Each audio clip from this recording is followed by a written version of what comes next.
আসসালামু আলাইকুম রহমতুল্লাহ। আমি লিজা আক্তার আমাদের ইউটিউব চ্যানেল থেকে জানাচ্ছি আপনাদের সবাইকে স্বাগতম। আজকের ভিডিওতে আমি আলোচনা করব রয়না ফলের উপকারিতা নিয়ে। প্রিয় দর্শকবিন্দু, রয়না ফলের উপকারিতা জানতে সম্পূর্ণ ভিডিওটি না টেনে মনোযোগ দিয়ে দেখুন। রয়না স্থানীয়ভাবে পিত্তরাজ, রোহিতক বা বদিরাজ নামেও পরিচিত একটি অত্যন্ত উপকারী ঔষধি গাছ। এর ফল, পাতা ও গাছের ছাল বিভিন্ন শারীরিক সমস্যার সমাধানে প্রাকৃতিক প্রসাধন হিসেবে যুগ যুগ ধরে ব্যবহৃত হয়ে আসছে। রয়না ফলের প্রধান উপকারিতা হলো চুলের যত্নে প্রাকৃতিক শ্যাম্পু।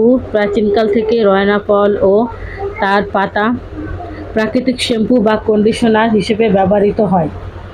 এটি চুল পরিষ্কার, মিশ্রণ ও ঝলমলে রাখতে সাহায্য করে। রক্তশূন্যতা দূর করে। এটি মানবদেহের রক্তশূন্যতা দূর করতে খুবই কার্যকারিত।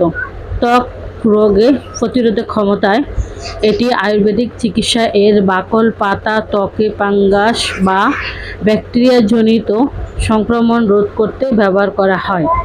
পোকামাকড় তাড়াতে রয়না গাছের পাতা ফলের নির্যাস প্রাকৃতিক কীটনাশকের ইনসেক্টিসাইড কাজ করে। গ্রামের বাড়িতে চাল ডালের পোকা তাড়াতে এর পাতা ও ফল ব্যবহার করা হয়। কৃষকের সুরক্ষায় রয়না গাছের বীজ থেকে তেল তৈরি হয়, যা মাঠে কাজ করার সময় কৃষকদের গায়ে মাছি ও কীটপতঙ্গের আক্রমণ থেকে রক্ষা করে। অন্যান্য অংশের ব্যবহার: রয়না চাল বাকল পেটের রোগ, যকৃত, লিভার ও ফিলহার বিভিন্ন সমস্যা সারাতে অত্যন্ত উপকারী। এছাড়াও এর চাল অতিরিক্ত ওজন কমানোর প্রাকৃতিক উপায় হিসেবেও বেশ কার্যকর।